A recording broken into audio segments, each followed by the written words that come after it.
Presenting. Okay, we should be good to go.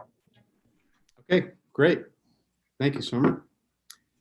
We will call this meeting to order at 2:03 p.m. on Wednesday, June 9th, the meeting of the Water Conservation and Drought Management Advisory Board for the City of Moab. I'll begin today, as we've been doing, with the written determination. So bear with me here. Now would be a good time to check your email. Written determination of the chair of the public body pursuant to House Bill 5002 and Utah Code annotated UCA 52-4-2074A and B. Whereas pursuant to Moab Municipal Code 208015A, I am the presiding officer chair at all meetings of the Water Conservation and Drought Management Advisory Board. Whereas Utah Code annotated 52-4101, the Open and Public Meetings Act, governs the conduct of meetings of the Water Conservation and Drought Management Advisory Board.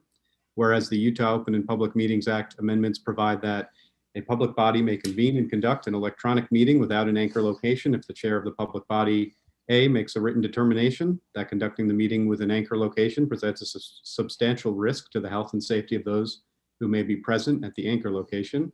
B, states in the written determination described in subsection 4A the facts upon which the determination is based. Whereas in the previous written determination that I made from August 2019 through May 2020 now, and 2021, where are we? I stated the facts regarding COVID-19 and transmission, and I incorporate those prior written determinations here. Whereas the state of Utah remains under a state of public health emergency, Grand County is in a moderate level of transmission, correct me if I'm wrong, and the City of Moab board meetings do require attendance by individuals at high risk of severe illness from COVID-19. And as of February 19, 2021, the CDC still indicates that the lowest risks for meetings is virtual only, whereas the health and safety of board members, city officials, and employees, staff, and members of the public is best served by holding electronic meetings of the board. Whereas the board has prepared for and demonstrated the ability to effectively conduct its public meetings electronically, including providing members of the public means to observe the board's meetings and provide comments electronically. Now, therefore, I conclude that conducting Water Conservation and Drought Management Advisory Board meetings with an anchor location that is physically accessible for members of the public to attend in person presents a substantial risk to the health and safety of those who may be present at the anchor location. This determination will expire 30 days after the day upon which I made the determination. It is possible that circumstances could warrant future determinations, and so I may reissue future written determinations at that time. Jeremy Lynch, Board Chair, June 9th, 2021. Thank you. We'll move on to the approval of minutes. We can bring up again, just as an aside, really very briefly, the conversation about meeting in person. Maybe let's bring that up a little later on among board and staff reports. But for now, let's move to the minutes first for April 14th and then for May 10th. Does anyone have any comments, edits for either of those sets of minutes? I have one for April 14th minutes. Okay. On the board and staff report section, it says UDAF zone meeting, and that's not really incorrect. It's the Utah Conservation District 7 zone meeting. There's no such thing as UDAP Zone 7. So that should be changed. Other than that, I'm fine with them. We'll make that correction, Cara. Thanks. Summer comes out of nowhere. And Jeremy, I have to say, you're going to get as fast as they are at the post office with the do you have any liquid fragile blah, blah, blah, blah, blah that I I'm working on it. Okay, well, if there's nothing else, does anyone have a motion for the April 14, 2021 minutes? I'll motion we approve both the April and the May minutes.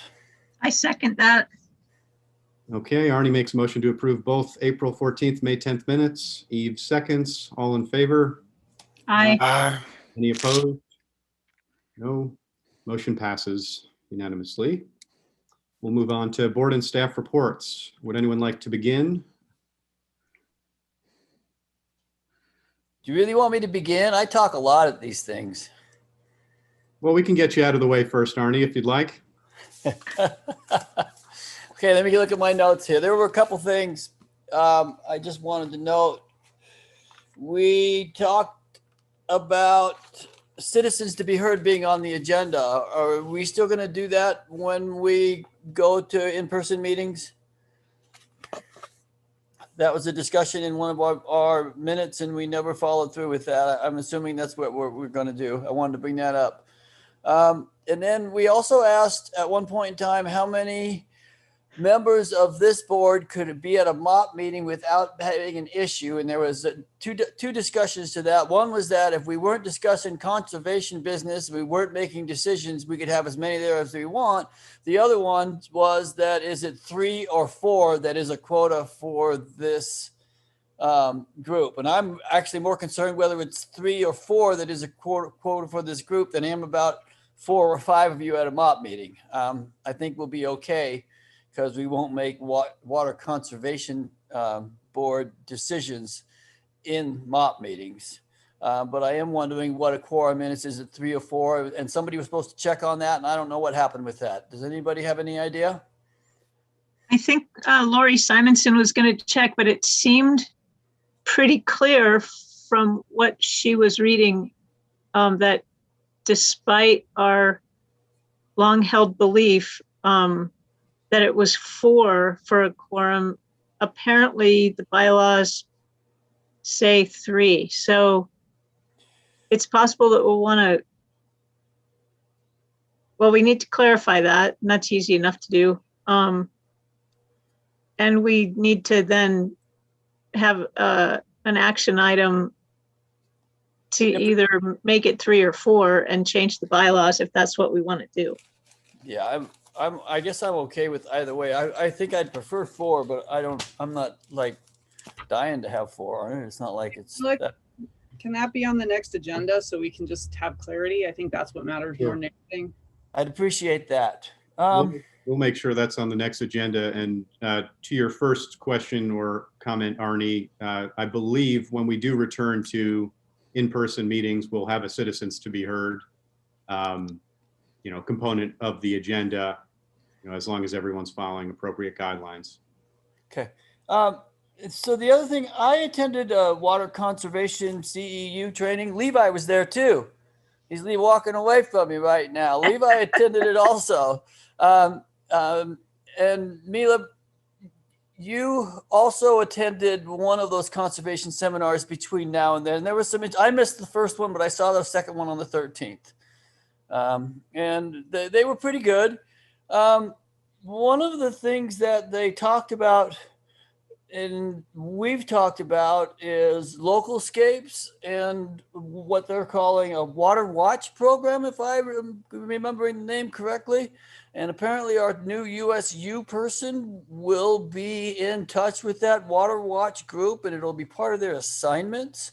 And it will be a resource where people can reach out and they will come do an audit on your landscaping and discuss how much you're supposed to water and so on and so forth. I think that'd be a great tool for the city.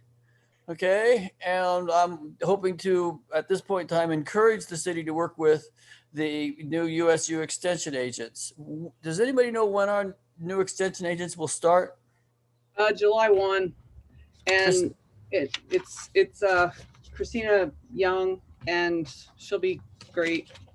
Okay, I thought we were going to get 2. She starts June 21st. Oh, nice. She told me July 1.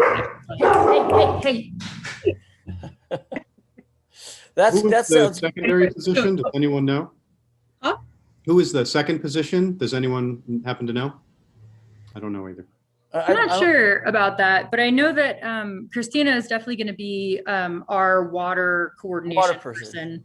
Okay. Yeah, and she'll be working with Kelly Kopp too from up at the northern campuses, and yeah, she's great. So we're I've been trying hard not to ask her to work with us before she starts. So that's definitely going to happen. When I'm going to wait, it's very hard. I'm like, later. Yeah, I have a list. Yeah, I bet. So anyways, we've talked a lot about educating people about watering landscapes and stuff. And I think this presents an opportunity to the city that will be very helpful. And can I follow up on that briefly? Yeah. It fits the same topic. We're holding a short irrigation workshop at the nursery in affiliation with the community gardens on the Moab Community Gardens on July 4th.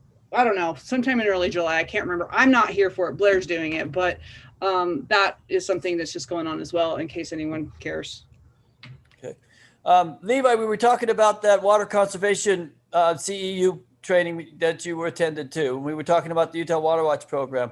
I did notice that they were pushing hard the new low flow toilets. However, if you go to the website, I will let you know that we in Moab do not qualify to get $100 off a new toilet. That's 1.2.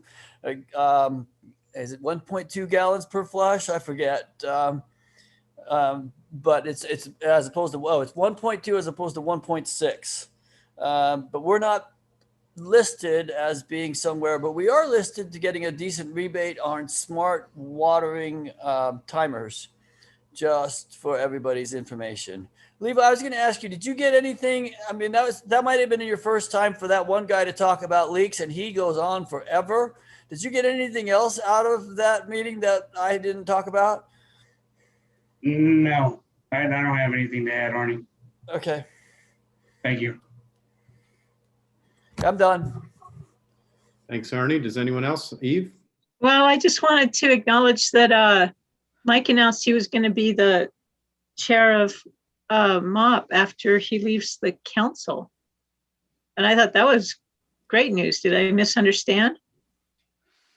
Well, actually, that's not a given, Eve. Oh. That was my expectation, only because Arnie was desperately trying to round up a chair and vice chair this year, and I begged off the chair thing because Sarah Stock, I think, took it up. But Arnie talked about it. It's up to the group, whatever they want to do. If they can find somebody better, it's fine with me. But I do expect I'll have time, and I was kind of blocking out time on my schedule already to do that, but it's not a given. So. Oh, okay. I think I put it in the city council minutes that you're going to be the chairman of MOP. So. Well, that makes it hard and fast. No, I don't know. We'll have to fix that maybe. Our bylaws for the MOP say we elect the executive council the first meeting of the year, which is January, unless somebody declines, disappears, or changes jobs, so to speak. And Yeah. and then we immediately go try to get somebody. So we filled those positions, I believe it was in March, to change things up because we lost our chair when they took another position. So anyways, it'll be January. I'm pretty darn sure we'll make Mike the new chair of the MOP. Okay. Well, with that kind of recommendation, I think that one will hold, so I have a lot to learn, Arnie, by the way. I mean, I've been kind of coasting along for the last couple of years at MOPS, wondering what all this is all about. And so I've got a lot of homework to do to be an effective chair, although it looks like you're the paid guy that's actually doing all the work, but still, I hope to contribute.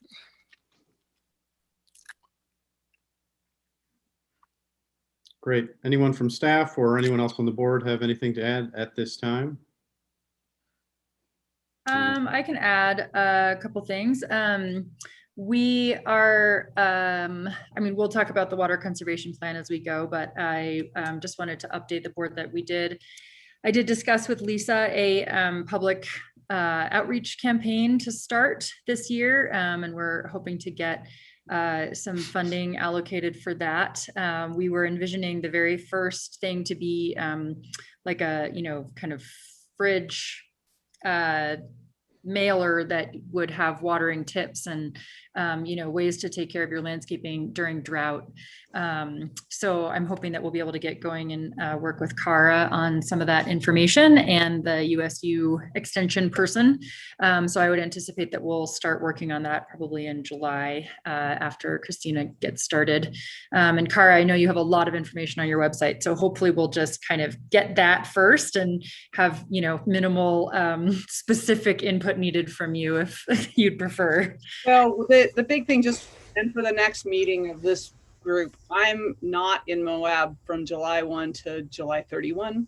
So I will be checking emails. This is not a pleasure trip, but I wish Anyway, so I can be available, but sporadically. So feel free to shoot me questions and stuff, but also just for the next meeting, just know I won't be here. Awesome.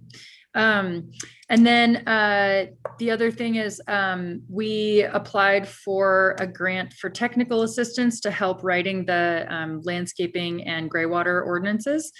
We should hear back about that next week. So I will keep you updated. And otherwise, we've been working a lot with engineering and trying to get all of our data in hand, which I've given you some of here in the packet that we'll talk about in a little bit. And I've met with Levi to talk about some of our ideas about meeting our water conservation goals for the future. And then I guess the last thing is just that I assume that you all saw that the governor just declared more of a state of emergency, I guess. I don't know exactly what it was, but it was a proclamation of some kind asking for even more water conservation yesterday, and limiting at least public facilities up north to watering only, I believe it's 3 times a week, or 2 times a week. And then down here, we're at 3. And he did ask for a little more than just prayer. Yes. Yeah, I was Although gonna that say, worked. It rained that afternoon. really? That's creepy. Just a tiny bit. Hey, so Mila, if I may ask, Carly, I know came from Salt Lake, and she was, I think, one of the main instigators, just slightly before your time, perhaps, to draft this water conservation ordinance, watering at night and that sort of thing, much like what I'm hearing Salt Lake has done up there. So do you anticipate that, I mean, if this is going to show up on my agenda, I haven't seen it yet, but excuse me, but do you figure that's coming soon? Maybe you're more on the know than I am. So I think what I was thinking we would be working towards is getting kind of the general ideas in this conservation plan draft. And then after that, once we have the water conservation plan done, then working on that landscaping ordinance. There's a lot of new research that USU has been doing in recent years that we're hoping to be able to incorporate.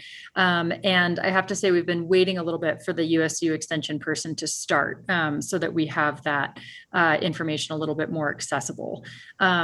So I would say that we will probably have a draft of that sometime in maybe late July, early August.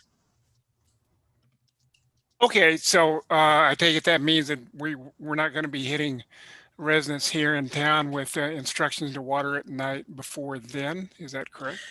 Yeah, well, and I think we had discussed, I think briefly with this board as well, that a landscape ordinance would likely mostly apply to new development and not be too harsh with current residents. When we take a look at the numbers as well, you'll see that current residents are actually not using a ton of water. It's not terrible. So I don't know that we need to be too draconian at this point. But that's lots of things for discussion. And that was just one idea that we had thrown around before. So we'll see what the recommendations are from the USU research and then go from there. Because I know that one of the things that they said when I had a conversation with Kelly Kopp was that actually watering at night can sometimes result in more water use because people don't see that they're overwatering. And also that the effect of wind is actually higher than the effect of the sun on water loss. So it's a little bit more complicated and potentially a little bit more subtle than just watering at night. That's interesting. I don't want to take too much time, but I remember in response to a state survey a year or so ago, I had calculated my own water usage here. And actually, I'm on Moab Irrigation Company water, but I'm just taking my 2 shares worth. And I computed that the volume of water I was putting on of course, I got a big lawn out here. I'm looking at it now. Was way more than anything I used on culinary stuff. And a world of people here in town are using their culinary water to water their lawns and gardens and stuff like that. So I would still guess that those uses are quite a bit larger than their culinary stuff is going down the tube down to the water treatment plant. Is that what I just heard you say, I wasn't really expecting to hear you say that. I guess I figured that landscaping would still be definitely a heavy hitter for most residences and therefore worth targeting in the long run. Is that wrong?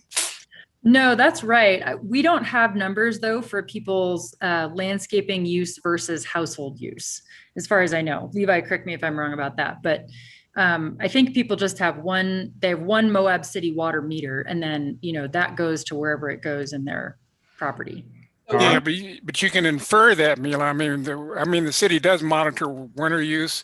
I mean, they have monthly bills, and that's where they calculate the sewer usages, is by looking at winter bills, and then you could subtract that off from your other months of the year. And I bet you would find with relatively little arithmetic that that landscaping water is significant. So that's been done by the city before. And that's what most cities do, because most places don't have 2 meters. The other thing I wanted to toss out there that I just completely forgot, doesn't matter apparently, but anyway, I do think that the water numbers that you sent were interesting, and I do think it would be worth looking at summer versus winter use, because I think that'll tell. Oh, that's what I was going to say in relation to nighttime versus daytime watering as well. Honestly, I found working with customers, it's a really bad idea to force them to at night, because some people have to see it water. Otherwise they don't. And so then they water more than they think they need to, in part because they can't see it, but also because they can't see it, if that makes sense. Because like even dealing with drip irrigation, I have to explain, when you see a spot like this on your soil surface underground, it's like this. And it takes a long time for people to really understand that how to water. So I think it's a whole lot more nuanced than just at night and things like that. okay, thank you. And one other thing that we're hoping to do as far as that goes is we do have a little bit of funding to use for kind of vegetation. And we've been talking about putting in a demonstration xeriscape garden somewhere prominent. So that'll be, kind of one more piece of the outreach that's encouraging people to switch over their turf grass and use a lot more low watering landscaping. So just a couple things on that, since I think most people here, other than Levi and maybe Mike and Eve, are newer than some of the things that happened. Back several lifetimes ago, the Moab Information Center was actually designed to be a demonstration garden. It's kind of shifted from that. So that's worth looking at as far as from an example, because people will remember that as far as an example of how landscapes change over time, frankly, and partly because of inefficiencies in water. The simple fact of having those mounds makes it really hard to water that landscape. So there's some nuances to making a good demonstration garden. And then the other thing I'd suggest too that could be really handy, I think, is to look at, come up with a demonstration space is a great idea. But also maybe look at some of the public spaces we already have, like the library, City Hall, because those things, and I think also I'm going to be doing a plan for the new EMS building, even City Markets landscape, they let me go way out when they, didn't go for lawn in all those goofy little parking areas. So I think that, it could be really great to call out some of those existing landscapes that have followed suit of what's a great idea, and then maybe pick a few public landscapes, best from the city, so you're not like poking, but like the city and county, the county building's a great example of that, and do it in good humor. But I think there's some great ways you could get some really good interactions with people about that, and having more than just a single demo garden could be really great. That's just my 2 cents on that. Yeah, and we were talking about that as a multi-pronged approach. So there's a few different sites that we identified with Levi as possibilities, and then also to improve what's at the city currently. So that there's a few plants that have died, I think, and there's some opportunity for that to look a little bit better. So that was another thing that we were hoping to be as a component of this. Say, by the way, Cara and Mila, you might have been there when the Lionsback developer, John, what's his name, talked to us last night. He talked about their site plan showed some trees that they're going to plant up there, and mentioned that they're going to be drip irrigated to get them reestablished, and implying that sooner or later that they would turn off the drip system. To which I said, good luck, and basically pointed out to him we don't have a lot of water to grow on. And so I guess my question for you guys, you probably, both of you can certainly give better answers than I can. Is he trying to grow trees like that? Is that a lot of extra water compared to what has been growing in the way of native vegetation up there? And B, are his trees likely to survive? This kind of reminds me of the dinosaur park out north of town. We went through the same thing with the county some years ago. And I don't know how many of their trees have survived out there. So is he doing a lot of wishful thinking with trying to grow trees up there, or what? So I've got a couple things I can say about that, because actually I don't know what the current plan is, but I actually wrote the initial plan for Lions back in the day, but it's changed. It may have changed since then. But the idea back in the day was that it be there was a very strict plant list. So if it's the same strict plant list, that actually is a pretty good one that doesn't have a lot of water using plants on it. And the idea was very much to get things established and then take it off drip. And then but you know, when you introduce things like pools and lawns, that's a different story. The other thing that I should let y'all know, just because I guess this is kind of a staff or a board report item, we're working on some planting techniques for being able to get plants established along the creeks in the areas where it's disconnected from the floodplain or from the creek's water table. And we had really good success last year watering once at the time of planting and then never watering again. And the time of planting was June 3rd last year. And as you all might remember, we had like no moisture last year.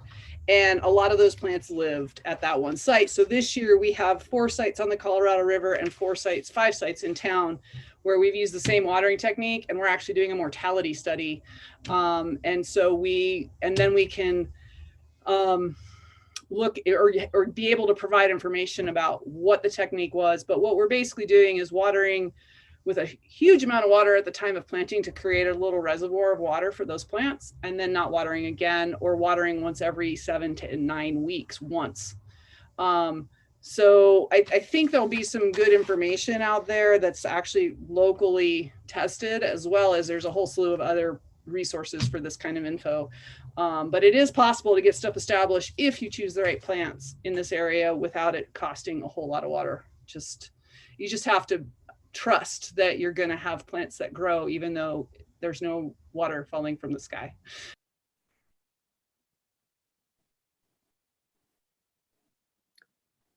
Okay, great. Does anyone else have anything for this board and staff reports? Otherwise, we'll move on to discussing the water conservation plan update. Okay, we'll move on. The first document, which we can all bring up, unless Milo, you'd like to share it via Zoom. Sure, I can do that. Okay, great. Is it the data, I think? Yeah, the preliminary data for water Yeah. conservation plan update, just so we can all see it. Okay, can you all see that? Mm-hmm. Okay, great. So I thought that the board would just be interested in these numbers. This was put together by our engineering staff based on their data and then the historical data that's housed on the Utah State website. So first of all, we do have an updated estimated population, which is 5670 from the 2020 census. And then we have our water source data for the last 5 years. I know that Steve asked about that year 2018 with the golf course well. That number is much larger. We did check it, and it is most likely correct. Some years the golf course, when it's really dry, they use the well water in the spring to irrigate. And so that would have been one of those years. I think 2021 was also one of those years. So we can look at that number later when it's available. Otherwise, relatively consistent Mila, source data. Yeah. Can I have just a second? So the golf course is supposed to get water from the Ken's Lake. Mhm. But when there's no water in Ken's Lake and Groundwater and Sewer cuts them off, they use well number 7. So Right. the golf course always gets watered, and that might have been what happened in 2018. Yeah, that's right. And I believe that happened again this spring. Yeah. Yeah. Okay, thank you. Yep.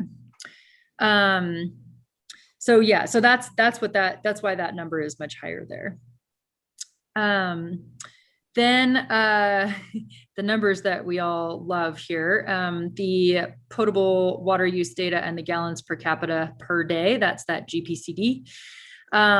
So Mark went through and divided out residential and commercial, and overnight accommodations are all included in that commercial number. So we do have the, we can compare it to the city business licenses and, pull out even the Airbnbs and all of that, even though they are residents, then Mark was able to take them out and put them into commercial. So that residential number should be pretty much just primary residences. And that per capita water use is 157 gallons per person per day. That does translate to 500 gallons per day per household, if that's an easier number for people to kind of digest. And that's just by connections. So it's an average of a little over 3 people per household. Then there's the commercial water, institutional water, and then our total, which is the number that the state requires us to report, is the 262.52 gallons per capita per day for residents. Is there anybody any questions or anything about that? But can you tell me what the state average is for per capita water use? It's somewhere over 300. I don't know exactly. I think for our region, it's 330 or something like that. But it's much higher than ours, much higher than 260. Isn't the governor's, not the governor's, DNR's goal for our area 267? I think so. So we've met the goal. The 25% reduction. Well, it's a 25% reduction by 2030 for your area. So we'll check and see if they are specifically talking about that average number or if they are talking about your current number.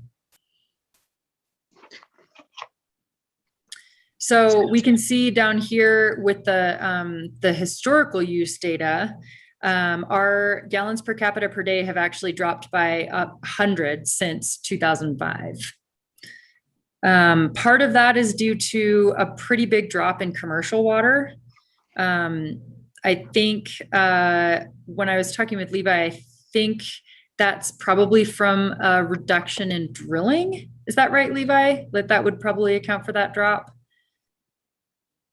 Yeah, that year there was heavy drilling in the area.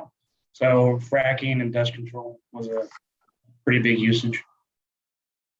Yeah, so now that there's not as much of that, we have a lot less commercial water going. And our population hasn't changed that much since 2005. So it's not a matter of adding a bunch of people. And then you can see down here, there's just a graph to show that visually. And we've certainly improved our average use, but it hasn't, I don't know exactly how far down it's going to go because it's already pretty low per resident. So Mila, somebody, Arnie, among others, pointed out that we changed water treatment plants and the new plant uses less water and more electricity. And I've been signing on to that, but I'm just wondering if that's wrong. I mean, I'm looking at your little graph down here at the bottom of your screen. Does any particular decrease correspond to the time when the new water treatment plant went into service, as opposed to an unusual time when we were actually adding water with the old water treatment plant in order to get its percentage contamination figures down to meet safe state standards? So is that hypothesis hold up? Levi, do you want to answer that one? Sure. So the older treatment plant was correct. The dilution was a solution. So it helped. Not only do we use a lot of water for diluting to help the treatment process, there was also a couple significant water leaks over the last couple of years that treatment plant was in operation. And What years? Yeah. And what years were those, Levi? the last 2 years that treatment plant was in operation. The issues they were having down there because of the water table, and it was built on, the entire plant was built on gravel. It took a while for them leaks to surface. And so we lost millions of gallons of water during that time, just in leaks alone. But solution, or the dilution, was a pretty big culprit as well. Was that in 2017 and 2018 then? Did it, or before that? It's 16, 17, and 18. So would you say that drop between 18 and 19 from 754 to 597 for commercial water was probably due to the treatment plant? Yeah, potentially, yeah. Arnie, do you have a question? Yeah, I got a couple things. I'm looking at it here, and I was thinking that the wastewater treatment plant would be an industrial usage and an institutional use, and I can see us dropping between 270 and 137 in the last 4 years. And I didn't think that the wastewater treatment plant would be under commercial. I thought it would be under institutional. That's a great question. Mark put these categories together, and I would have to ask him about that. Okay. The second thing is that I just want to clarify that when we talk about the solution to pollution was dilution, how the wastewater treatment works, we were not diluting the effluent as it went out the back door. The way the current wastewater treatment, the concentrations that were the load was still the same, but the concentrations had gotten greater over the years with all of us conserving water. And that was too much. The concentration was too much for the wastewater treatment plant to treat effectively. So they were diluting the influent to the wastewater treatment plant so that the wastewater treatment plant could work as effective as possible. The current wastewater treatment plant reuses the water that it treats. And that's why we don't have to add water to the concentration. The load's still the same, but the concentration has gone up. And we reuse the water from the wastewater treatment plant as opposed to using municipal water to dilute it when it comes into the plant. Okay? Is that clear as mud to everybody? I hope so.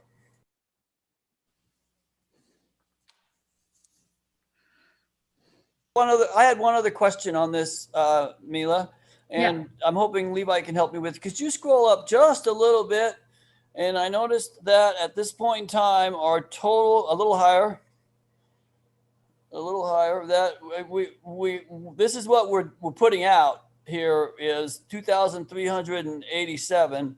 And of that 200, in terms of irrigation, I can see that 350 of that is currently used for irrigation. So, and we're not getting paid for that.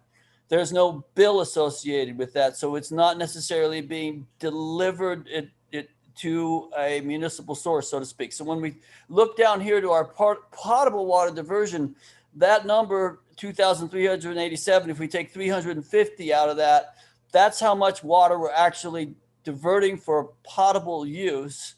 And if you go down a little farther, you've got a total acre feet in 2020. Well, I was looking at the 2016. So we're about 2,100 or just a little under 2,100 for 2020 acre feet is how much potable water we're pulling out. And if you go down a little farther there and look at that last year, we delivered, was it 1,600? Could you drop down just a little bit? Yeah, 1,667. So there's 500, almost 500 acre feet of water that we're pulling out for potable use that's not showing up as something we're getting paid for, which the state mistakenly states is leaks. Because in this case, we have a fair amount of water that we do not use in the wintertime from some of these springs that we are keeping tabs on. And is it really 500 acre feet, Levi, that are just a little under 500 acre feet that we're losing in the wintertime, basically just going down the creek?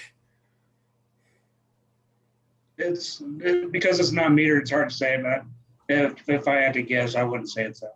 I wouldn't say it's that much either, but I guess what I'm pointing out is that the state says that the state would look at that and say we're leaking. And I know we know better than that. Not all things are leaks because our springs do overflow in the wintertime. And you're forced to calculate that and tell them that you've pulled that water out, but you basically just put it back in the creek. Yeah, so it's also on the report, it's classified as water loss. Right. And it's underwater loss that number comes from, but they tally them all together as non-use. So as non-use or unused. So I guess my point here is that it would really be nice to save this. I'm still looking forward to the day when we can keep from having groundwater and sewer pump during the wintertime and give them our excess flow or sell them our excess flow from the spring. And that at this point in time would change this total potable water diversion, because you'd be diverting as GWSSA to a greater number, and it wouldn't look like we had so many losses. And it would also conserve a lot of our Glen Canyon group aquifer. I know you guys are working on that, but I'm hoping to see that number change, in the next 5 years or so. If that makes sense. Does everybody understand what I'm saying here? I hope. Yeah, Arnie, we are working on that, and there's numerous ideas. It's either divert and to groundwater, re-inject into the aquifer, collection. So another way that will help is when we're finally able to build that fourth water tank. That'll help collect a good portion of that. But still, there would still be some work to do for the rest of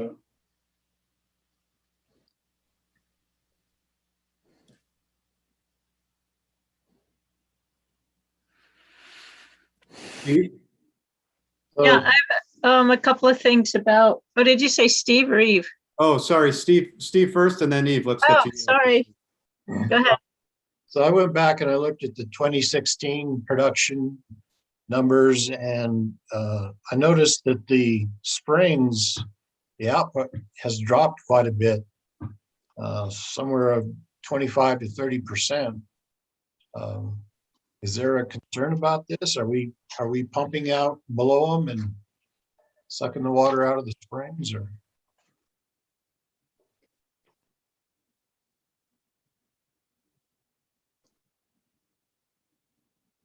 I think that would be a question for our engineers, but they are not here. Okay, thanks.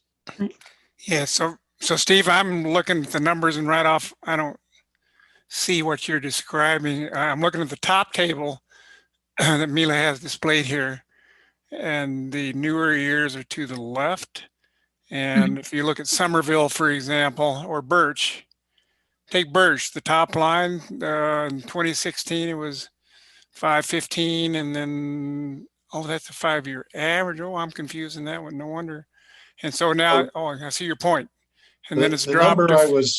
The number I was compared to was out of the 2016 report, but it was data from 2011. Oh. And during that year, the total volume of water was produced was 2,300. And so our 5-year average is pretty close to that. But the volume of water from the springs was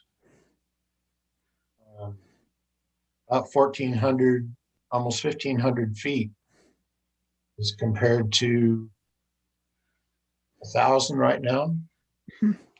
Yes. 30% drop. Yeah. Okay, so I want to clarify again. Levi, forgive me, because I know you've answered this question before and I'm so stupid.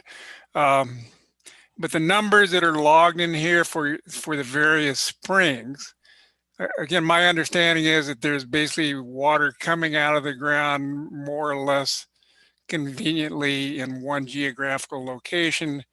You scoop up some portion of that, maybe some of it leaks on by and just disappears and we don't know where it went. In the summer, and you can elect, I guess my question is, the number that's recorded in this table, is that just there's two things it could be. It could be the total flow coming out of the spring, ideally for the year, whether it gets routed into a city water pipe or disappears into a tank or into a creek, or B, it could be, what I just say? The first one is it goes into the pipe. Second case, it doesn't. So the numbers that's in this table, is this just got metered what actually went into the city's pipes and everything else went somewhere else and it's unaccounted for? I mean, if that were the case, then it could be that the apparent decrease would have a lot to do with how much water out of the spring the city elected to use, as opposed to how much was flowing out of the aquifer.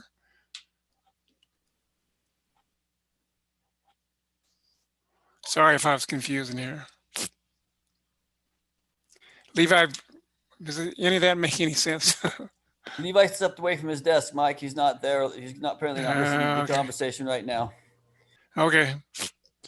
I'll have to ask him that question later on. I mean, the reason I'm asking is if, for example, in recent years, the weather's gotten wetter, it has not, of course, we wouldn't use as much spring water.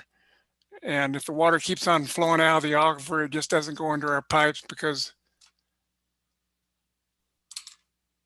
it doesn't make any sense either. Let's double back to this question when we have Levi in the room to answer it. Yeah, thank you. Great idea.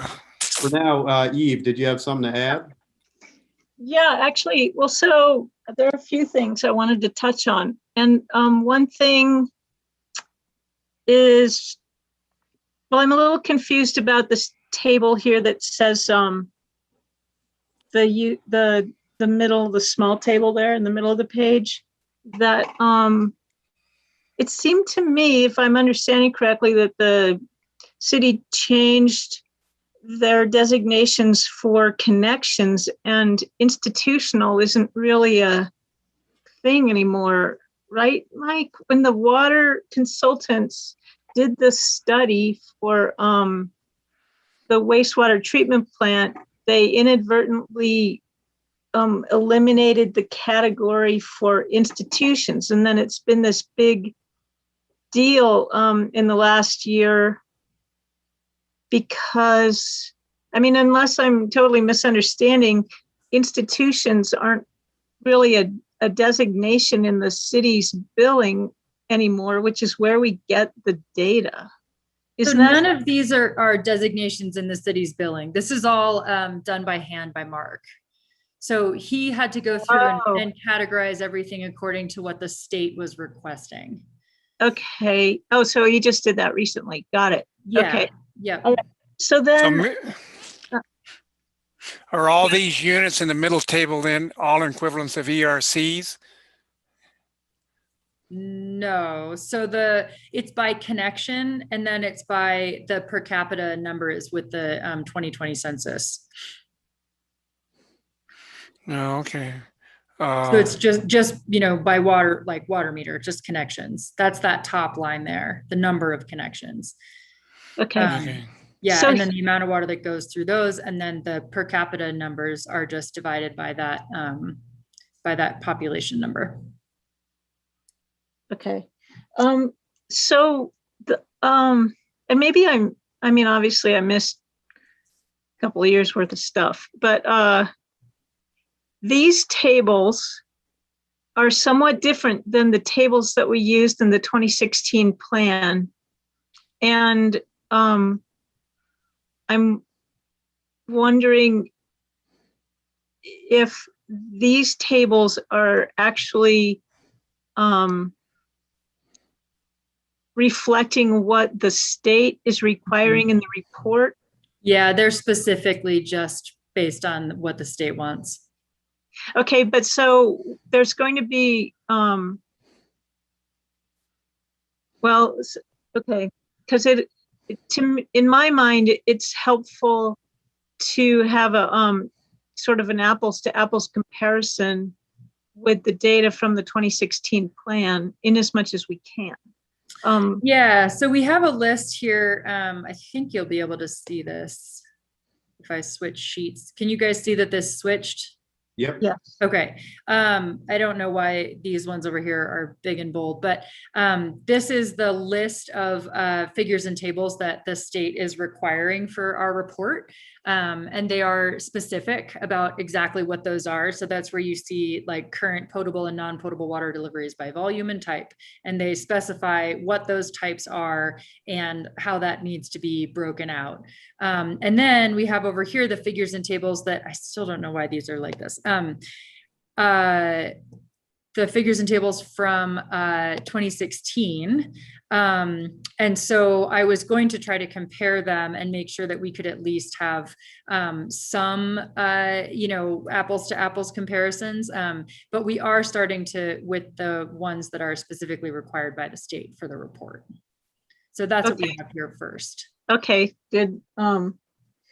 So, and then to sort of respond to Steve's concern about the what's being called there's a comparison between how much is spring flow and how much is mined, if you will, from the wells. So that to me seems like a really critical point for this report is how we're it doesn't make sense to me. So I have to I don't have it all on one page at one time, but surely the number of connections has gone way up, and it's just not making sense to me that we're using less water total per year for all uses, residential, commercial, and institutional, than we were using citywide in 2011. And as Steve's pointing out, over like this, like for instance, here on this page, the Somerville Springs went from using 518 acre feet down to 469. And that, I mean, that's, to me, that's a great concern. And like, but it's weird because the wells are also using less in this chart. And that, am I the only one for which that does not make sense? That we're using less water and not more? And do we have a comparison of how many connections there were in 2016 versus 2020? So Eve, Yes. if you're looking at 2011 versus 2020, the wells actually produced, well 10 went up 59%, well 6 went up 86%. And that makes up for the reduction in the flows from the springs. Right. So that, to me, that needs to be part of the narrative of the report in the trends. And that, I mean, last time around, that was kind of a huge concern, how much was from springs versus how much was coming from wells. And the more from the springs, the better. The 2016 report went into quite a bit of narrative on possible interference of the wells with the springs. And I would think that we'd want to explore that in this revision too, is to analyze how much that has changed. Yes. The change is increasing. Well, Steve, let's assume for the moment that the answer to my original question was that the numbers in this table here really represent the total output coming from a spring, not just what was pumped into the pipes necessarily. And that is a real cause for concern if that's the case, all right? Because if you model the aquifer as being a leaky bucket is, if you will, and the leaks are water escaping a crack in the bottom of the bucket, and then how much water is in the bucket, is going to be proportional to the hydrostatic height of the water in there. It tells us that we're emptying out the aquifer, all right, and we're making up for it by pumping from another place at the bottom of the bucket, and that's exactly what we don't want to do. And from a water supply aquifer mining standpoint, that's a cause for concern, particularly with Utah's safe yield law. Steve, would you agree with that?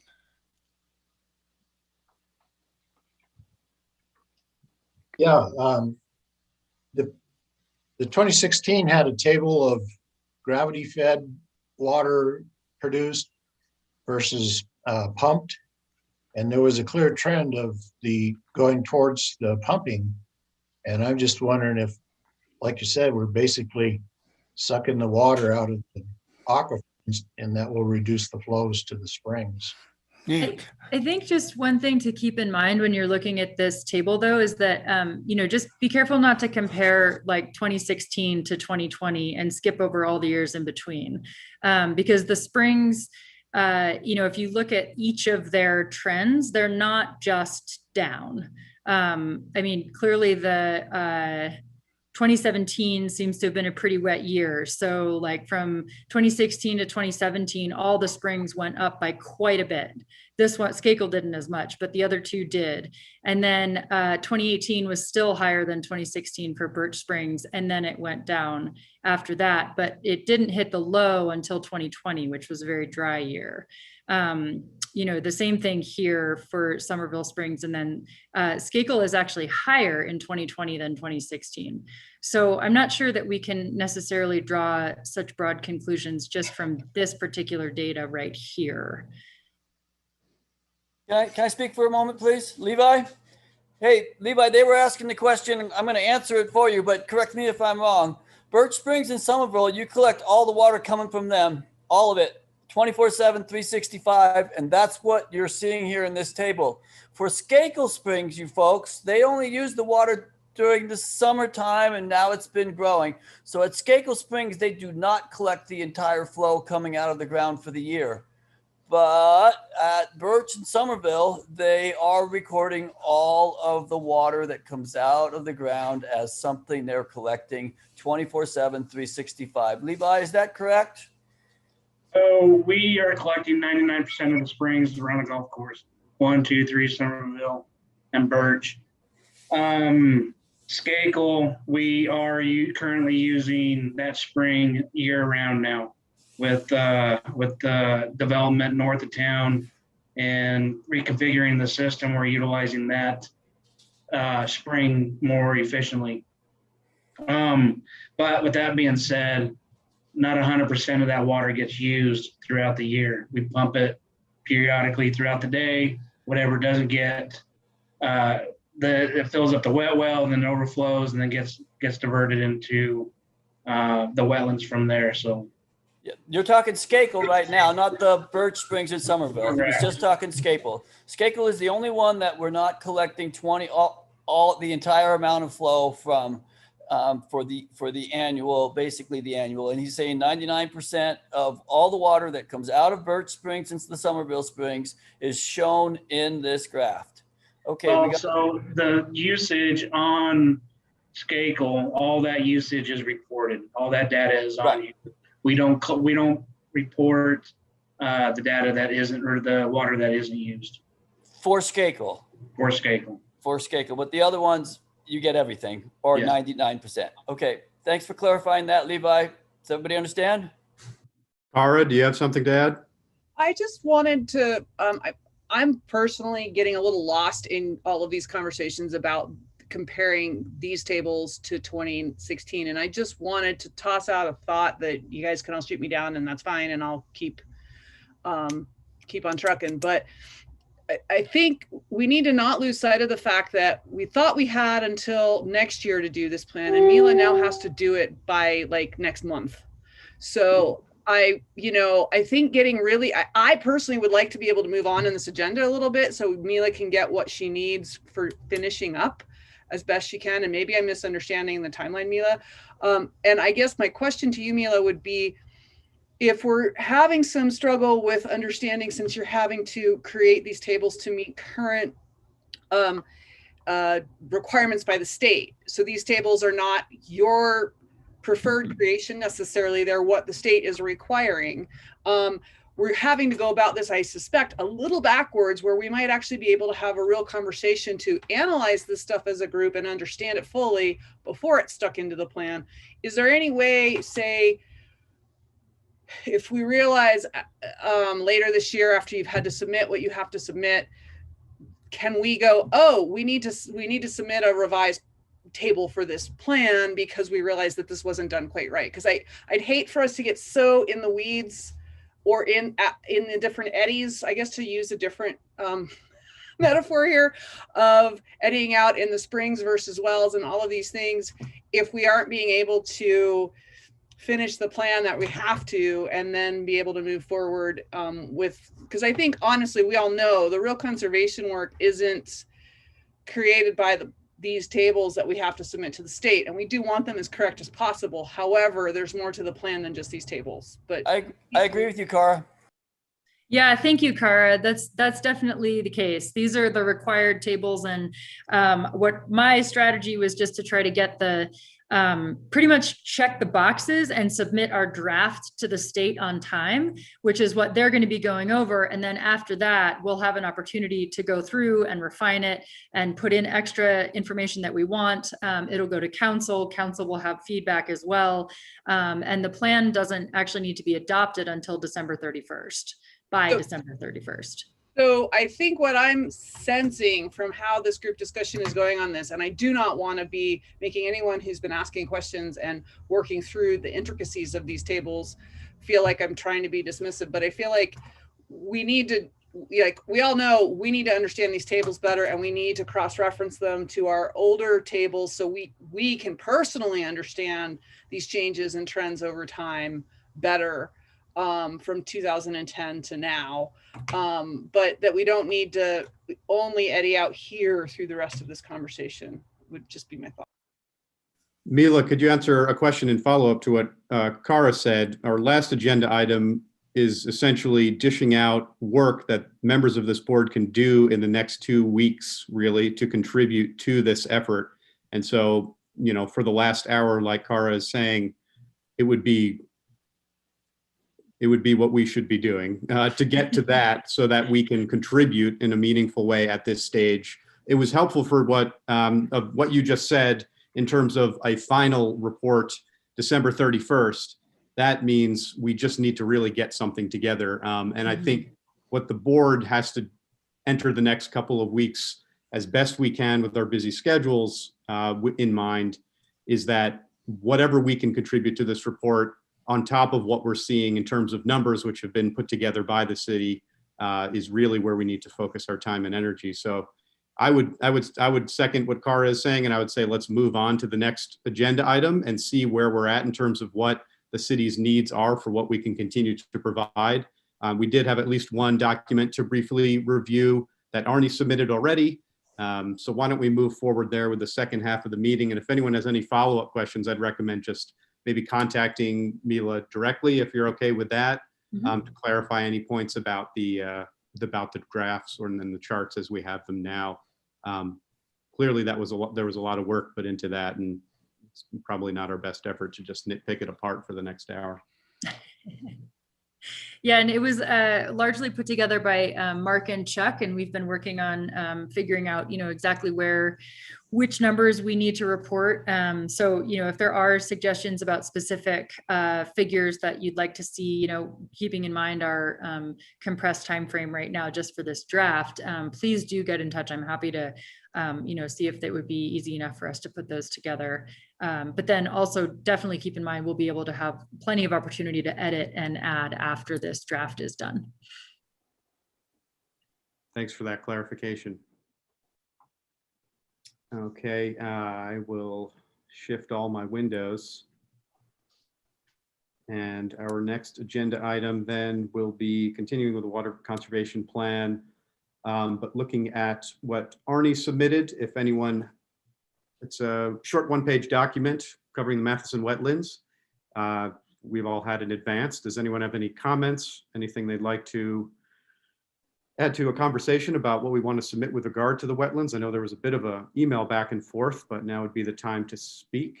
I just wanted to mention one thing. Mike said, well, to some extent, why don't we put a dam in there and keep all the groundwater ourselves? When we do restoration work, we try to put in what they call BDAs, beaver dam analogs, and I sure would like to do more of that in Mill Creek. But the idea with the stormwater is that if we also keep pumping stormwater straight into the creek, we're just entrenching the creek more, and that leads to a lower groundwater table. So we're getting a double bang for our buck if we can slow the stormwater down in terms of providing groundwater to Matheson wetlands. That's just something I learned the other day in another meeting I had with Nicole Nielsen and Sarah Stock and a few people talking about doing more to reconnect the creeks to their groundwater and save more in our own aquifer through some BDA type things. Is the better term to use is in-stream structure, because BDAs in urban settings are very frowned upon in the state of Utah for various reasons. So in-stream structure is the term you want to be using, according to Nicole from the state. Got it. Thank you. Great. And also, sorry, briefly, just so everybody knows that some of this hopefully will be started on Pat Creek with the project that Arnie and I are working on in the next year. So we should have a good demonstration area. And there's a lot of talk about this topic of how to do more of this kind of retaining stormwater so that it infiltrates more slowly and doesn't just flush out to the river right after an event. So there is a lot of the bits and pieces that need to happen to make this actually happen going on. Hey, Cara, so Arnie, you guys educate me in 25 words or less. And so if you were to use Mill Creek as a stormwater pipe, if you will, until it gets down into the region of the wetlands, and you wish to bump the wetland water table up by making that water go into the wetlands instead of into the river, how would you do it? Or can you do it simply as I described, or if I got that all wrong? In 25 words or less, I would say that that's probably impossible. In a few words, and Arnie can correct me if I'm wrong here, but I think a piece of it is Mill Creek is already a stormwater drain. That's how it's used right now, and it flushes straight to the Colorado River. So the idea behind in-stream structures and other ways of looking at it is to find those areas that are left that are wide enough that you could actually allow it to spread out in larger water events and soak in instead of going straight to it.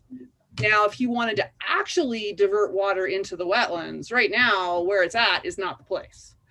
Because it's, at the far southern side of it, right next to a cliff, and it's not soaking in at all.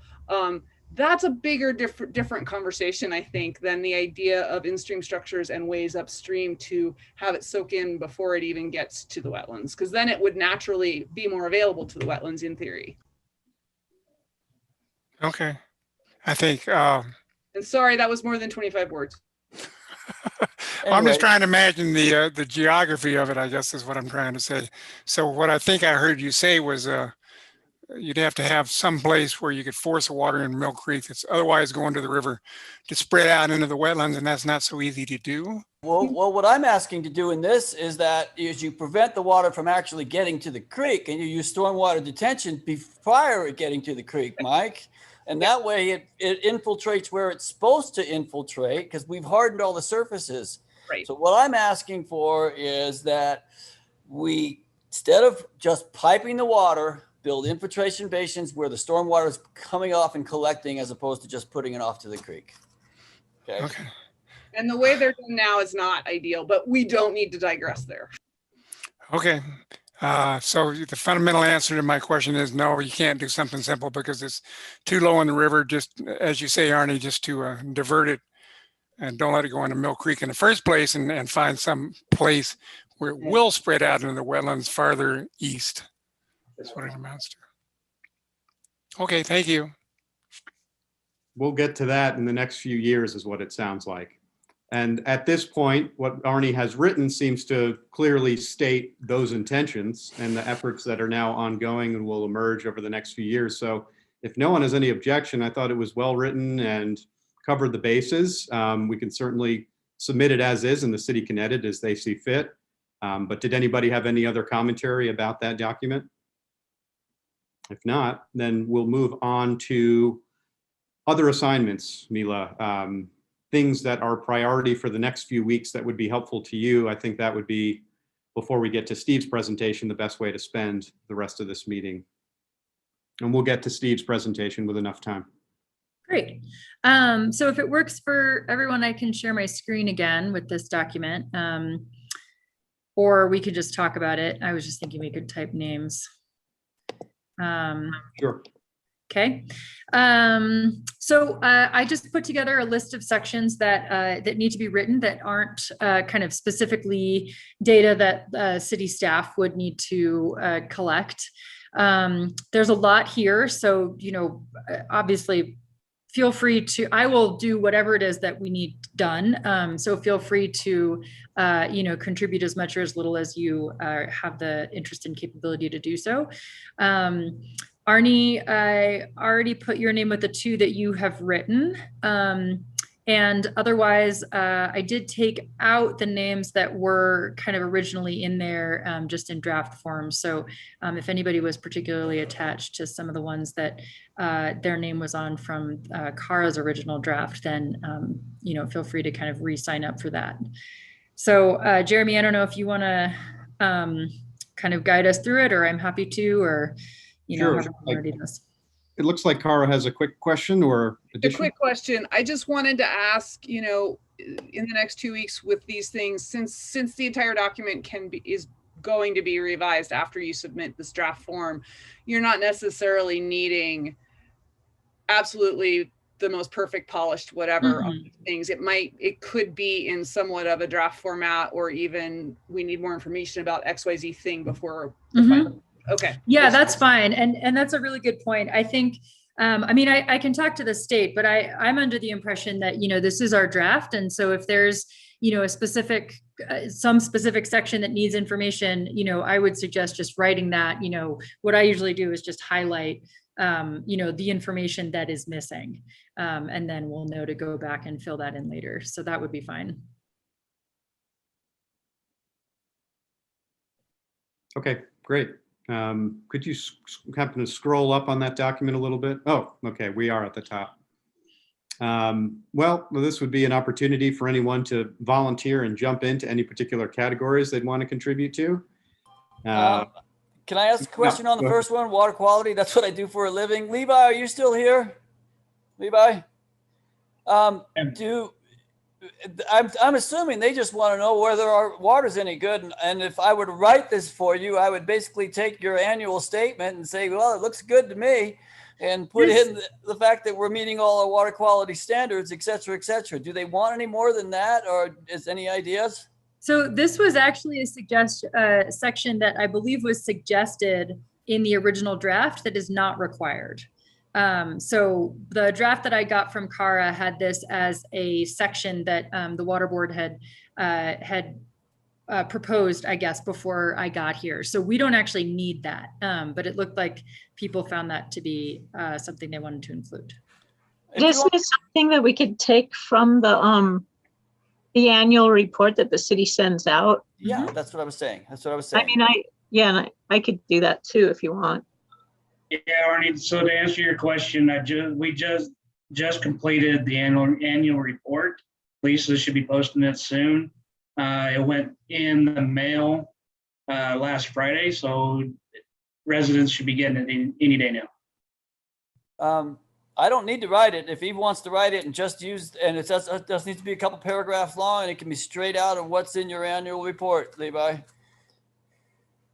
Yeah, seems like a piece of cake. Okay, all right. Put your name down. I believe at one point I had my name down next to putting together some kind of brief introduction, section 6.1. You can just put me back there for that. I will put together something that can be revised by anyone else on the board if they'd like to contribute. Otherwise, I'll submit something in the next 2 weeks. 2.5, we're looking at geology. That is not a required section by the state of Utah. That was also in that draft from Kara.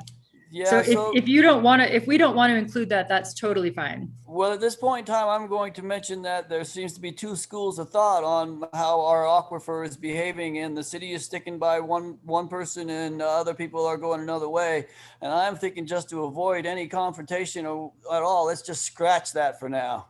And I was going to suggest that the only reason to really keep that in there at this point, in light of what, you know, or echoing what Arnie just said, is to basically say it's really complicated and it means our aquifers are not straightforward. So water conservation is, and monitoring that water use is extremely hard. I don't think that and I don't know that needs to be there, like a whole geology section.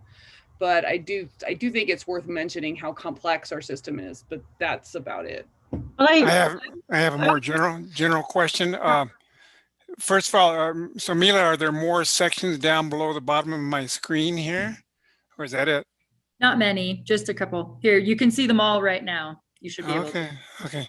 Well, so yeah, so it looks like the stuff I originally wrote on water quantity, all right, some time ago is gone. And I take it this, and if so, I surmise the reason is that this report's supposed to focus on conservation rather than water quantity. Is that correct? Nothing is gone. It's just been reorganized into these section headers. So I think that stuff was under the overall water use reduction goal in the state of the system. I think it's where that's housed. Okie dokie. I just want to follow up with what Kara said briefly, whether it's in the introduction, just a simple 2 sentences that I can add in there, but noting the complexity of the geology of the valley. I mean, I'll just offer to put something just like what Kara said in there, if that seems to make sense to others, and maybe not have its own section for now. Perfect.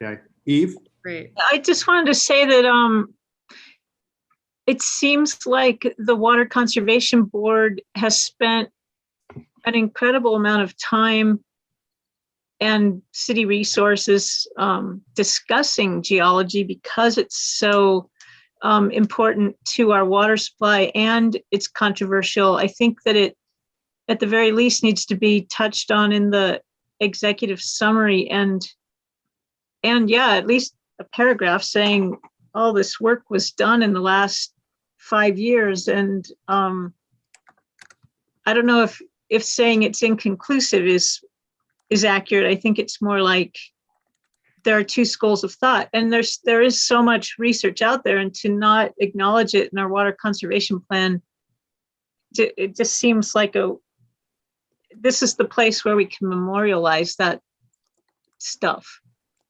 And it's, I mean, all that work of Ken Colm, and then just that whole debate of the different schools of thought. I think it's really critical to memorialize it in our water conservation plan to the extent that it informs our water supply, right? Is that what we're supposed to be doing? And besides, we have all those cool illustrations we can put in here.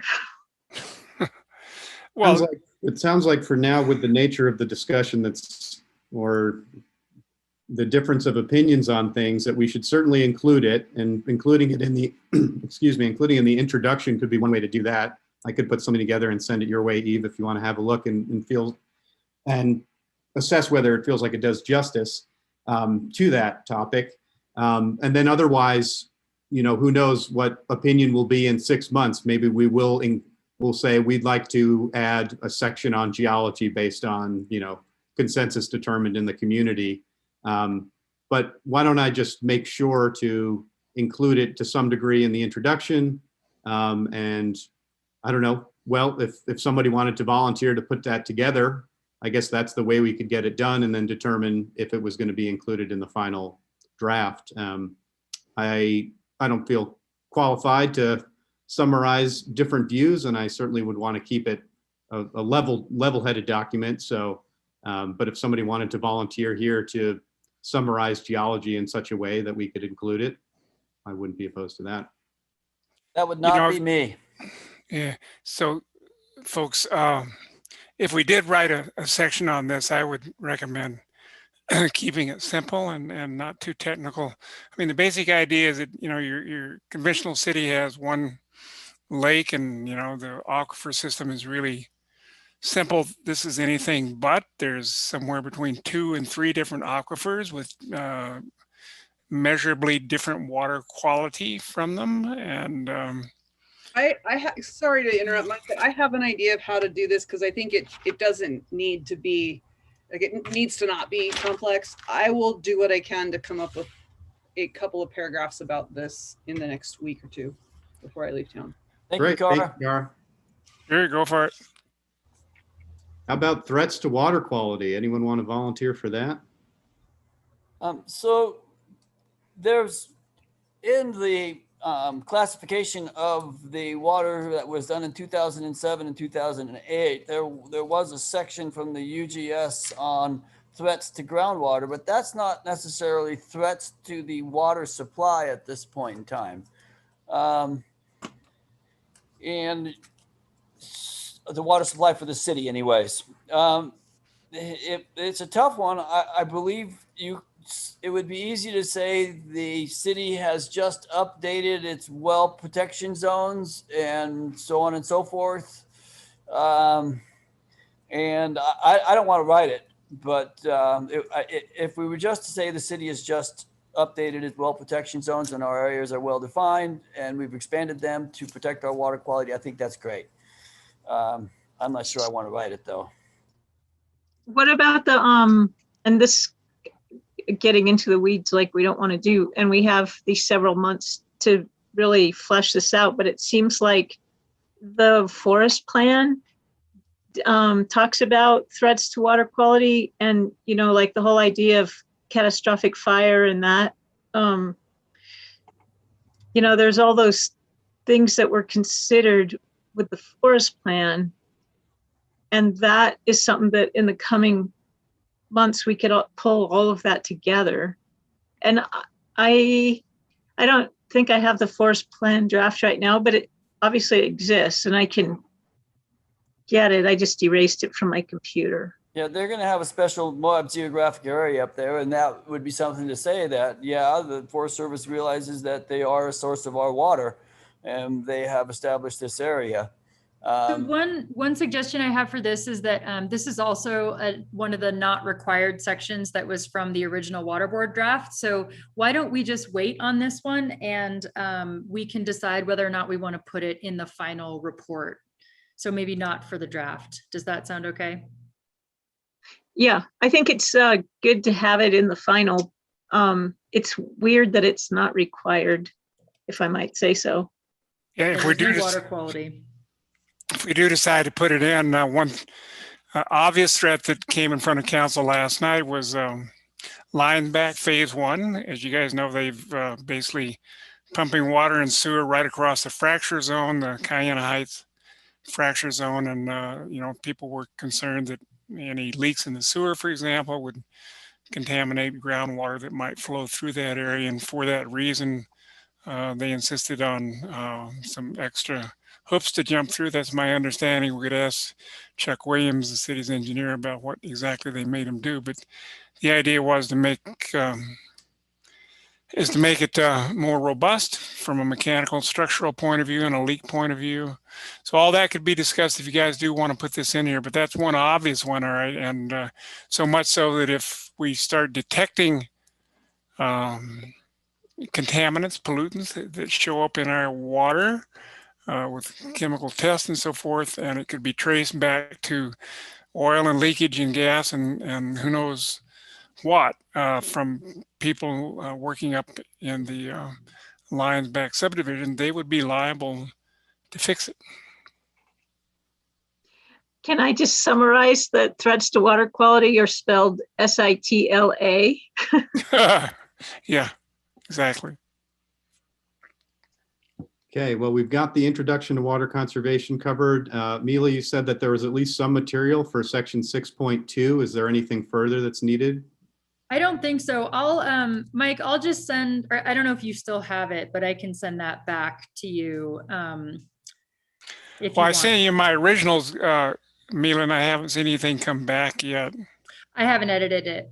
So Oh. I can just look at that if there's nothing further, and then we can call that good. So Sure. that's fine. Okay. Okay. New conservation measures for the next 5 years, would that be coming from the city in terms of what's being proposed or planned right now? Yeah, so that would just be, the landscape, the things that we've talked about, landscape ordinance, gray water ordinance, some reduction things, or better watering for the city facilities, a few different ideas like that. I wasn't sure if the water board wanted to be involved in writing the introduction to those, the sort of why, but we can just have that be a couple sentences, and then I can just list the ideas that we've got. Okay. I was just thinking about it because Arnie wrote our gray water part. I was just going to say that please include in there the opportunity for us to cut our quote losses. Mm-hmm. Okay. Right. Okay. Yeah, we can definitely include that. And then we're down to section 7. Does anyone feel particularly inclined to tackle any one of these topics? Of course, Arnie, we're just talking about the Matheson wetlands, got in-stream flow, sources of water, general ecological concerns, or an introduction. I could take a look at in-stream flow only because Carly and I, and this is before you came on board, Mila, but she did visit with myself and other members of the Moab Irrigation Company board and went out and looked at those diversions and so forth and talked a little bit about what would be required in order to keep water in Mill Creek. And the idea is really to make its distribution a lot more efficient. By that, I mean, ideally every drop of water goes on somebody's lawn as a user, as opposed to that plus the in-stream flow would everything. What do I want to say? Take all the other uses and optimize the distribution system so that there is some water left to be in-stream flow, I guess is what I'm trying to say. And I have some idea how that might work. We're talking about mechanizing, certainly to involve maybe remote controlled diversion dams where the problem is the creek is changing all the time in the summertime, and we're continually adjusting things manually. And if that were automated, we could do a better job of that. It also means likely more pumps, timers, tanks, the usual kinds of things. So in order to make it happen, it means serious money that has to go at it. And that's what it's going to take in order to make that surface flow efficient in the sense of getting it to the people who want to use it with flow left over to remain in the stream all the time. Are we putting the mic next to 7.1.2? Yeah, you can do that. Great, thank you, Mike. I'm just talking about a couple of paragraphs here. Is that what you guys are visualizing? Sure. Did we skip over ecological concerns or strike it? We're just in this section. Okay. Still there. Yep. Sorry, I was half making myself some notes on this section. I suddenly was like, oh geez, I really said I would write that, and half listening. What are people envisioning that being? Because as far as from my perspective, I kind of see, I have extreme concerns that, if the idea that all water should be used for beneficial use is where we're headed as a community, that means we will ultimately have a skeleton of a creek with dead trees along it in the long run. If we're talking about, the viability of our riparian system and how important that is for not only the health of the aquifer and the water system and the watershed, but also for the community that lives here, I could certainly put something together in regards to that. But if we're talking about something different, I should not be the author. I thought that's what we were talking about too, Cara, and I agree with you completely on this. as a note, I've been asked to put ecological concerns associated with fully using safe yield as a MOP agenda item for July. But I agree with you completely. If you want to write it, I'd much rather you write it because you're far more politically correct than I will ever be. Oh no. But I have learned diplomacy. I would say that is the nature of ecological concerns, in my opinion, too, and to some degree would also be a part of the introduction to this section as a whole, because most everything else is a function of our watershed. So yeah, I would say drafting something along those lines would be what we'd want. I'm gonna write Kara. I can do that, and I will keep it short.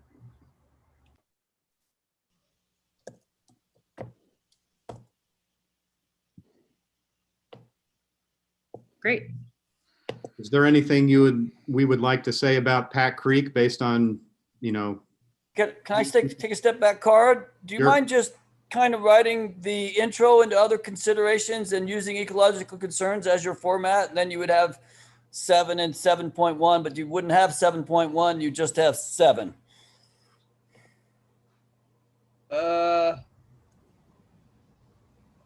Maybe.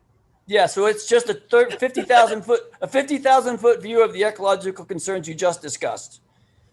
Okay, and then they can go through the rest of them, and we wouldn't have an intro at the same time. Okay. I guess I'm sorry. When I get voluntold something, I need to think about it. Okay, so let me say how about if we relabel intro into other considerations, intro into ecological concerns. Hang on a second. Here's my concern with doing that. And that is that those, yes, these are all other concerns to a degree, but they're also kind of not, because the water banking, drought management plan, and Colorado River really aren't ecological concerns. I could certainly come up with a short introduction to other considerations if that's what you'd like. And if it morphs into, we can drop the ecological concerns section, that's great. Or we could just do a separate section. So we could have section 7 be ecological concerns, and then section 8 be other considerations, and that would be the other ones. Is that better? I like that idea, the latter idea the best. Okay, so then we'll just turn this probably into section 8, and oops, gosh, this mouse is hard sometimes. And then we'll move this here. Does that make sense? And then this is section 8.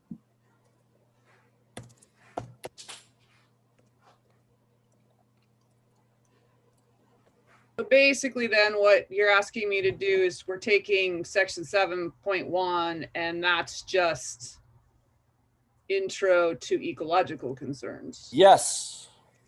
And then, so the way that I am writing this is a little broader, but that's fine. I can do that. I accept the voluntold task. Does this make sense, Ben? I like that.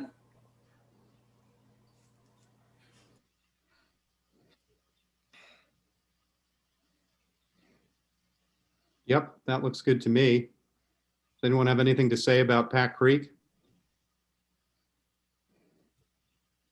What are our ecological concerns with Pack Creek that you guys want to see in this thing? I know a lot about Pack Creek. What are our ecological concerns at this point in time? Completely wasted decades ago. Why? I mean, it's completely diverted and channelized. It's classic. Well, except Mike, it's actually in the lower part of Mill Creek, the last mile or so, it's actually more reliable for water than Mill Creek is, thanks to the wells and springs that start at Old Spanish Trail. So I actually pretty strongly disagree with that statement. I don't know what needs to be highlighted in this plan in particular, other than mentioning that it's a definite part of the Valley Fill Aquifer as opposed to the Glen Canyon Group aquifer or Glen Canyon aquifer. But beyond that, I mean, it definitely has some water quality issues that are hard to deal with in some areas. But honestly, it's when I deal with revegetation projects and restoration along the two creeks, Pack Creek's easier because I know there's water there, whereas there's rarely water in Mill Creek at this time of year. You know what? You guys all make something up for Pack Creek, and if it Great. goes into the draft and we don't like it, it can come back out when it comes back from the draft. Okay. This is a close match between Cara and Arnie right now, but it seems to be evening out. As we've got about 5 minutes before we want to get started on Steve's presentation. So if anyone has any inclination to take on any of these last topics, please voice yourself now. Yeah, Steve. So water banking, are we talking buying and selling water rights? Or are you talking about putting water into the aquifer? Yeah, in the ground. Okay. I thought you were talking about, Steve, the traditional notion of water rights holders, oftentimes ag holders, who in any given year can elect to effectively rent their water out to downstream users and for other purposes without having to worry about first in time, first in right. I didn't use this water kinds of issues. So that's why I say rent as opposed to sell their water rights elsewhere. That's what water banking means to me fundamentally. I'm not sure if everybody else agrees with that. That's not what we're talking about here, right, Mila? No. Okay, we're not talking about that. You're talking about artificial recharge. Yeah. Oh, artificial recharge. What are you explain, please? So, I mean, essentially that is kind of one idea that the state has approached us with as a possible way to deal. I think, Arnie, with that water loss number, right, is being able to actually put it into the ground and call it used, like as part of our aquifer again. You're talking about injection wells here or what? Not entirely. It could be pretty much anything, but just instead of just letting it run off, you keep account of it and put it back into the aquifer. Oh, so it's just tanks one way or the other. If not metal tanks, then underground tanks. Is that what you're talking? No, More infiltration. Yeah, it's as simple as running water over a gravel bed or down a ditch that's in gravel. So the water goes down into the valley fill aquifer and it's banked, it's stored in the aquifer. And then you can also pull it out different places. It's really common in a lot of communities that they do this. If you want, I could write up a short description of that. Put Steve's name out there, will you? Steve there, and I think it also links really well to what Arnie and I were talking about earlier. It's the same concepts. Okay, I didn't realize that was the concept associated with water, quote unquote, water banking, but I'll buy it. It's bought. Okay, if no one has anything that they want to contribute to the Colorado River or the drought management plan right now, then we'll leave that to the city. Yep, does anyone have any offerings? One thing you could add to 1 Colorado River that's a little controversial, I suppose, is I remember Mark Stilson and I talked a long time. What happened if Mill Creek inflow return to the river was zip because we use it all here? Would you care? Expecting him to say yes. He said no, because it's such a minor amount of water compared to hundreds of thousands of acre feet that we're supposed to supply the downstream states that they just wouldn't care. But it might be worth mentioning in this article anyway, only because I'm arguing that, 100 acre feet here, 1,000 acre feet here, pretty soon you're talking about real money, as William Proxmire used to say. So if you want to even mention that in this document, I'm not sure.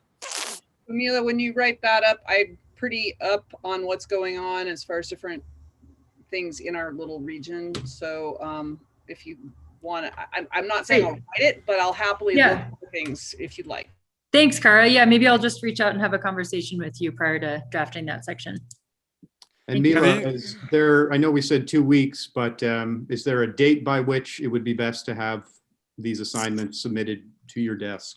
Let's shoot for, I mean, July 1st would be great.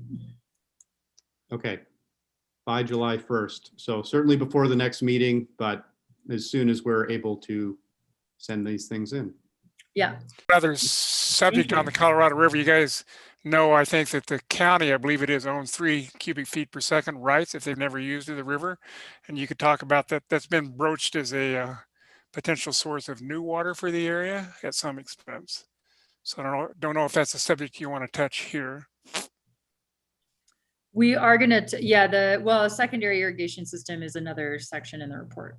Yeah, but it's the county, it's the Groundwater Conservancy District that owns that water. Theoretically, Moab City could get that water too, because they're part of the Grand Conservation District, Groundwater Conservancy District.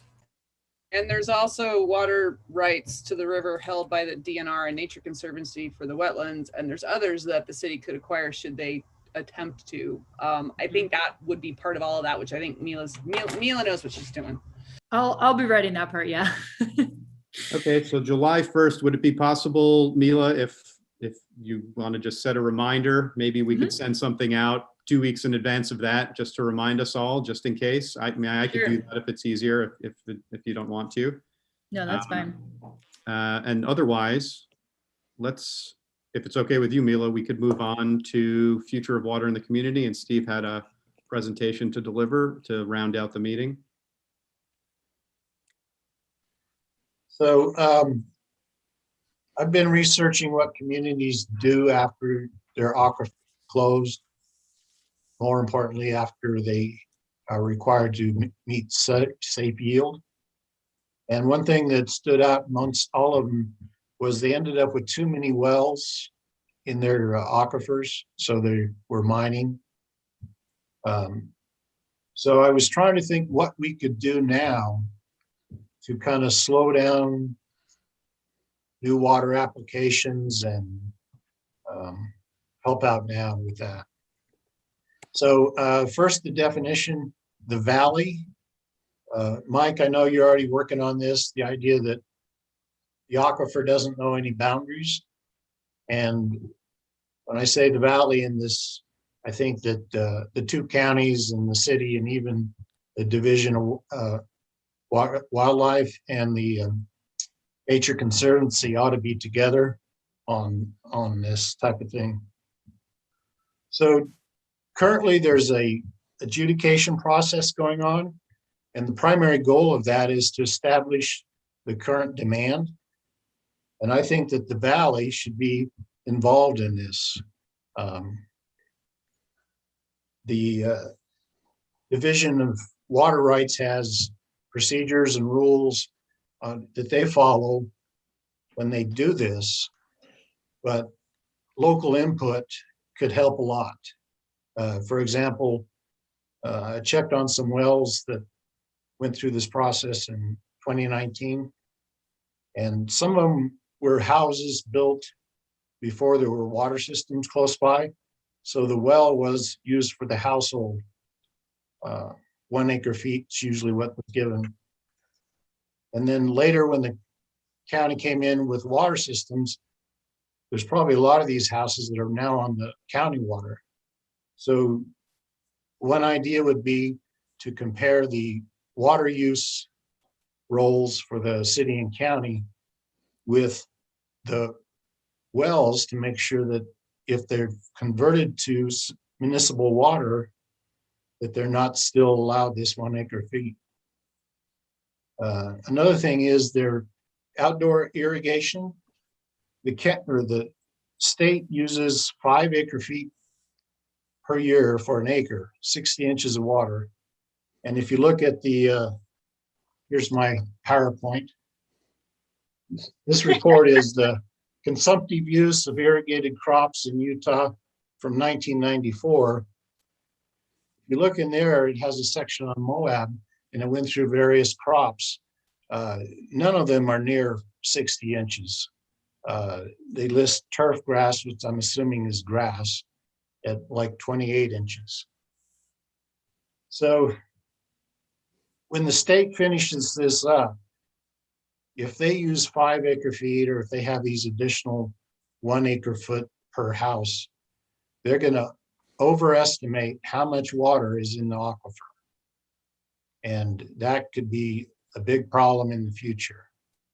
So if we could go in, maybe borrow their spreadsheets, put in some actual data, that local data, we might reduce their estimate of demand by 20%, maybe more than that. There's what, about almost 1,000 wells in the valley.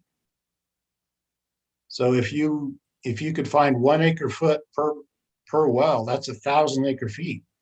And so when they finish their demand projection, if they're off by 1,000, that's a pretty big deal in this aquifer. And I'm not really sure how we do that. I guess this would probably have to go to the council and on, but I think that would be a good thing. And then the second idea is you can still apply for a new well in the valley. If you have an acre lot, you can apply for 6.33 acre feet, which is kind of out of line with what we're trying to do here. In 2015, average household use in Moab was 0.54 acre feet per year. So it really doesn't make any sense for somebody to drill a new well with the expectation that they're going to be able to use the 6.33. And that, it may not be a big deal if Mark Stilson decides to close the aquifer later this year, but you have to realize that in the future, even if the aquifer is closed, the person wanting to build a house way out in the middle of nowhere is still going to be able to drill a well. What they'll do is they'll buy water from somebody and they'll drill a well. So if the legal limit for the new well was reduced, you basically would stretch your water farther. You could probably build maybe 3 or 4 houses on the water right that somebody owns currently. That's it. Any questions?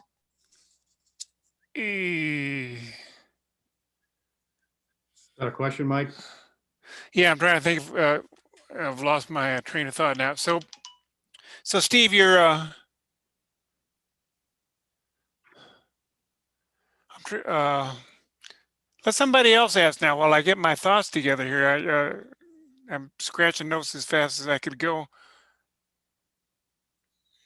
Does anyone else have anything they'd like to ask Steve at this time? Follow up later. Yeah.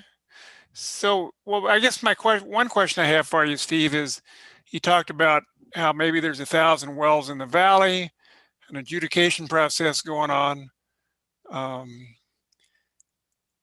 Oh, I know what it was. Yeah, the big one. Oh, the big one was the 5 acre feet per year for typical crops, and your typical ag producer out here is using much less than that according to actual uses. So what are we supposed to do? That may well be true, but are you trying to imply that we actually have more real water to use than we thought? Is that where you're headed? So if you use the current legal limits for each well, in reality, they're using a lot less than that. And you use that number for your demand, or for the current demand. So you're thinking that down in the aquifers, you have that much water. And as you go forward in time, you've overestimated that. So you might allow that water to be sold, that paper, and then new wells will go in and they'll reduce the aquifer by that amount. So we're talking about getting really good demand numbers. It's hard to calculate recharge if you overestimate how much water you're sucking out at the current time and say, okay, my aquifers are level, but in recharge, you can't understand. But demand, we really need to measure demand accurately. Because if the aquifer is level and you think you're sucking 1,000 acre feet more than you are, sometime in the future, somebody's going to buy that water right and use it. So all of a sudden your water table is going to start dropping down. Okay, well, well, thank you. I see that point. But here's a real live example at Gwissa. I know because Ken's Lake is low. Grand County has been, not the county, but Gwissa has been buying private water rights up 2 or 3 times now to the tune of a few hundred acre feet per well kind of thing. And they have just bought, and they're about to spend more than $200,000. The original idea was they were going to buy an unused well with some amount of water rights, maybe a couple hundred acre feet of water rights per year from a resident out there in the valley. And the idea was that they were going to basically clean out his well and pump water out of the valley floor to put irrigation water in Ken's Lake. All right. And then what they discovered as soon as they started looking at this old well was that it was derelict basically and caved in. So they decided it was cheaper to drill a brand new well right next door. So that's where the $200,000 plus has come in, and the county's in the process of issuing a drilling contract to a driller to do exactly that. My point is that well has been sitting on the books for who knows how many years of, say, 200 acre feet worth of rights. I don't know what the number is. And no water has been used out of it in decades, even though the appropriation rights still exist on paper.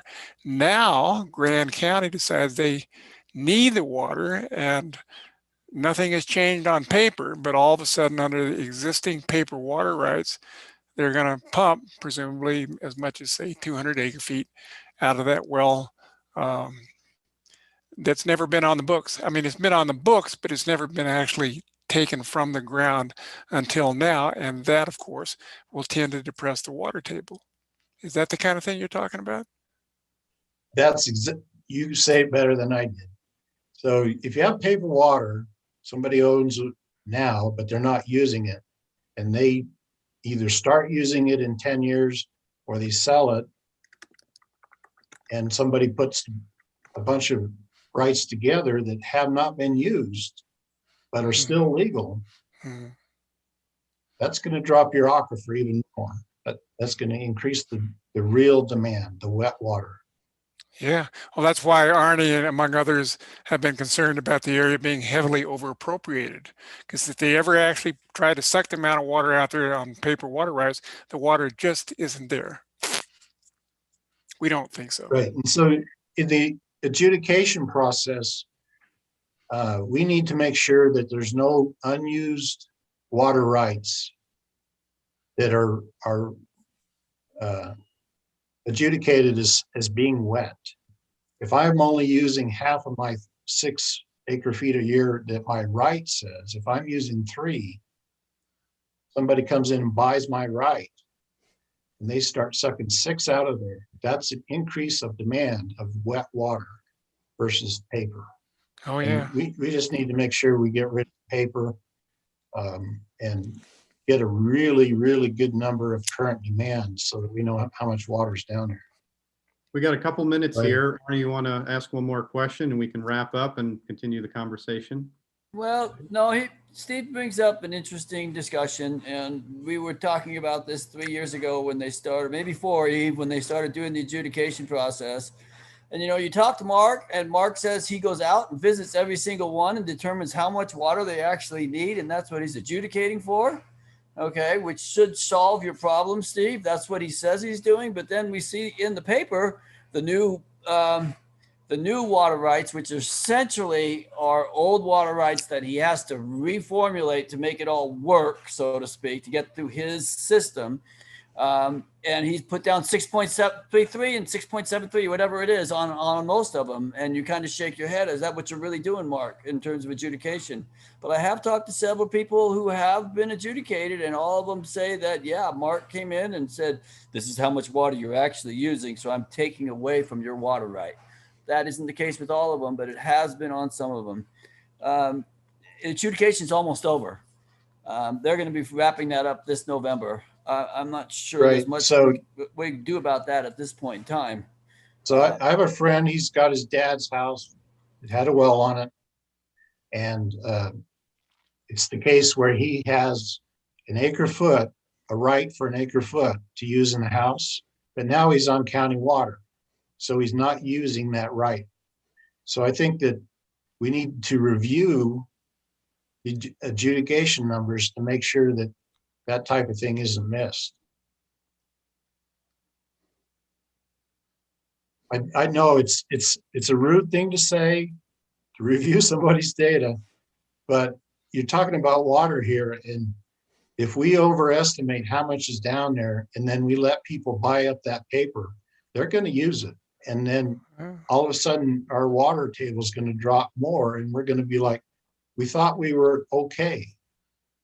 So you know my lab, my chemists do environmental chemistry work, and when the guy does 50 sewer samples in a day, he doesn't know where they're coming from.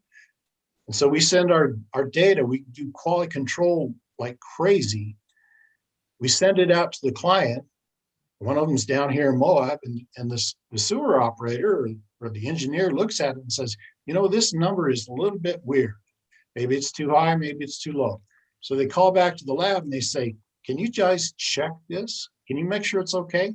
And then we talk to them, and a lot of times we find something. So it's, scientists and engineers are used to this kind of stuff. Division of water rights isn't.